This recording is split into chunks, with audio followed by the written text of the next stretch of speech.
Senate staff should not be caught in the middle of this political fight. Hindi po pwedeng puro away na lang. Bilang mga lingkod bayan, prioridad po natin. Dapat ang siguruhin na patuloy na nagtatrabaho ang bawat isa sa atin, lalo na ang Senado, para po sa ating mga kababayan.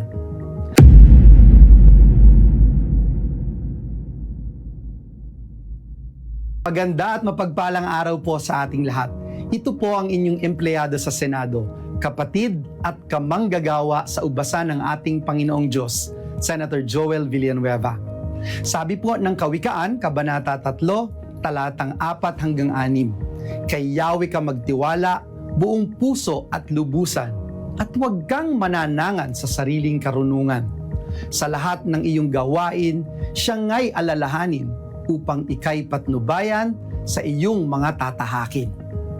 Nito pong mga nakaraang linggo, naging sentro ng mga balita at bangayan sa social media ang minamahal nating institusyon, ang Senado ng Republika ng Pilipinas.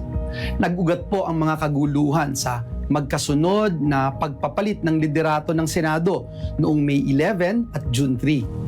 Sa kaliwat ka ng issue tungkol sa Senado at sa mga problema ng bansa, tinatanong po ng ating mga kababayan, saan ba tayo kakampi? May mga nagpapakalat po ng mga kung ano-anong social media post at haka-haka tungkol po sa atin. At tila po ba, pilit tayong inilalagay sa gitna ng mga nag-uumpugang bato. Ano man po ang estado ng politika sa bansa, malinaw na malinaw po sa atin ang ating kausa.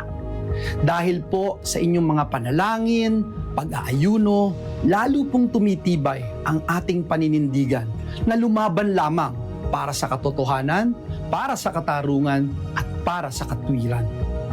Bilang aking pamilya sa JIL at kaisa niyo po sa pananampalataya, nais ko pong magbukas ng aking puso sa inyo. Hindi po madali ang ating pinagdaraanan nitong mga nakaraang buwan. Saksi po kayo sa mga galaw ng kaaway laban sa atin.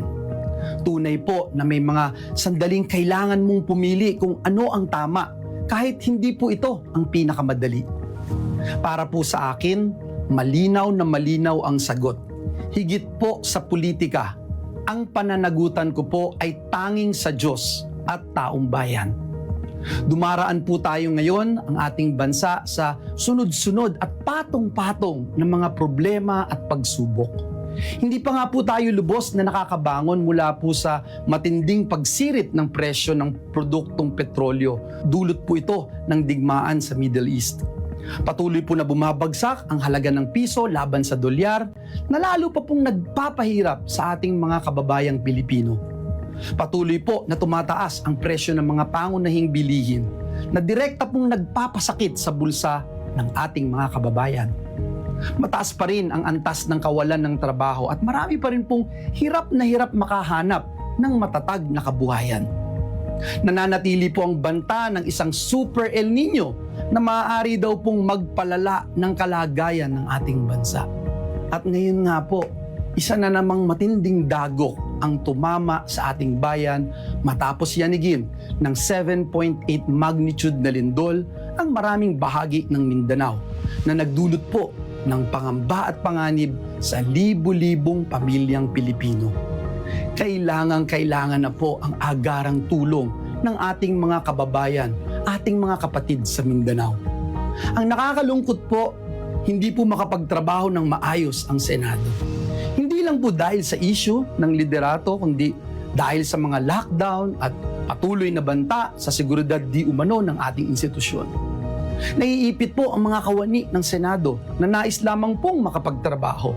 The Senate staff should not be caught in the middle of this political fight. Hindi po pwedeng puro away na lang. Bilang mga lingkod bayan, prioridad po natin. Dapat ang siguruhin na patuloy na nagtatrabaho ang bawat isa sa atin, lalo na ang Senado, para po sa ating mga kababayan. Sa pagkakataon po na magkaroon ng special session, tutuparin po natin ang ating sagradong tungkulin sa ilalim ng ating saligang batas. We will be there. Una po, maghahain tayo ng resolusyon para matiyak na may sapat na pondo para sa relief rehabilitation at muling pagbangon ng mga lugar na tinamaan ng lindol sa parte ng Mindanao. Kailangan pong malaman agad ng mga ahensya kung ano nga po ba at gaano kalaking tulong ang kailangan ng bawat komunidad at pamilyang Pilipino. Pangalawa, isusulong po natin ang mga pinakakailangang mga panukalang batas, lalo na po yung mga panukalang nasa huli na at ikatlong pagbasa.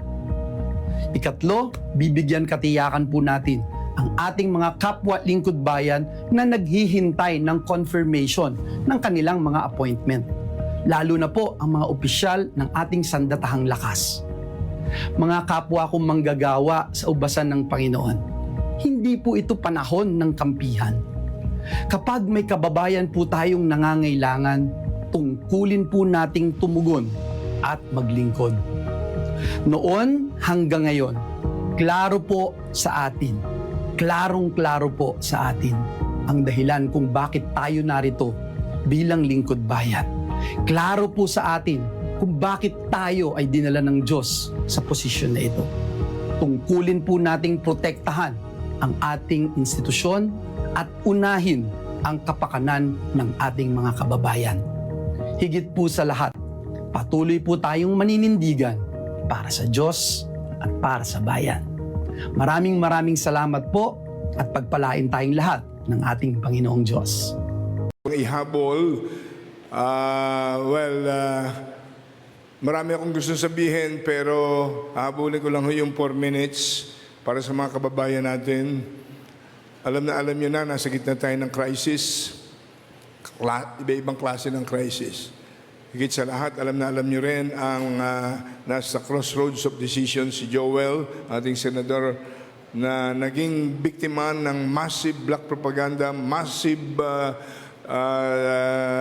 demolition jobs. Maraming nagtatanong, bakit siya? Sa dami ng politiko sa Pilipinas, bakit siya? Sa katutakang ginawa niyang kabutihan ng siya congressman, checkin ninyo ang kanyang record sa congressman, 9 years. Checkin ninyo ang 6 years niyang TESDA secretary. Kung anong ginawa niya sa TESDA, 10 milyong mga Pilipina binigyan ng pagkakataon. Checkin ninyo ang kanyang first term sa Senado. Checkin ninyo ang kanyang mga batas. Hindi dahil ako'y ama niya. Grabe. For 20 years ang ginawa ni Senator Joel. Pero sa isang kislap mata, winasak siya at sinira. Bakit? Hindi naiisip ng maraming tao dahil pinagtakpan na ng media. Number 1, siya ang sumira sa tsa-tsa. Ano yung tsa-tsa? Babaguhin ang sistema ng gobyerno, alisin ang term limits. Nagalit sa kanya ang Speaker of the House, nagalit sa kanya si Saldico, nung hindi pa sila nag-aaway, sapagkat yung fake people's initiatives, wala ng 6 years term. Maliwanag na yung ginawa nung unang panahon, binago ang konstitusyon. Si Joel po ang sumira. Sa kanyang privilege speech, yung papalitan ang pangalan ng isang street, kailangan ng approval ng Kamara, kailangan ng approval ng Senado, pero pinilit nung dating kampo ng Speaker of the House na yung tinatawag na fake people's initiatives.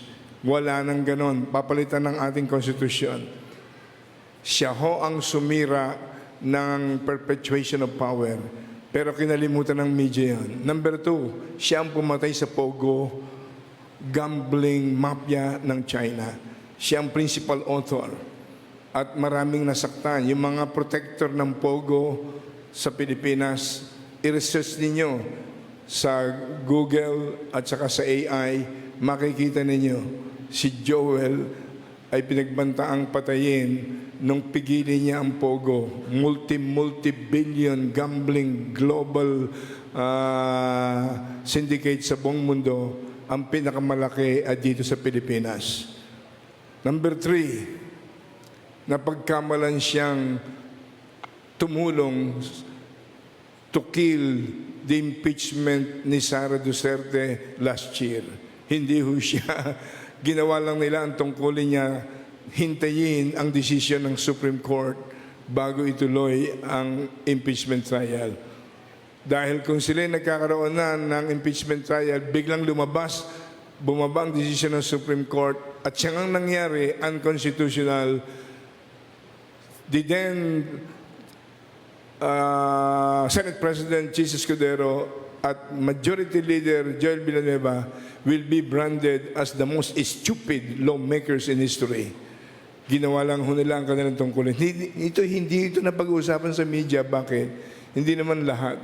Pero alam na natin lahat, karamihan sa media ay bumaha ng bilyon-bilyong pera na hindi malaman saan ang galing. Yung pala, for the last 3 years, trilyon-trilyon ang ninanakaw sa kaban ng bayan.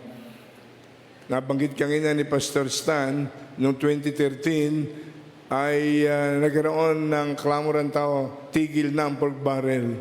Pero anong naging kapalit? Maleta, bilyon-bilyong nakawan na nabisto ngayon. Ang Pilipinas ang isa sa pinagtatawa ng bansa ngayon sa buong mundo.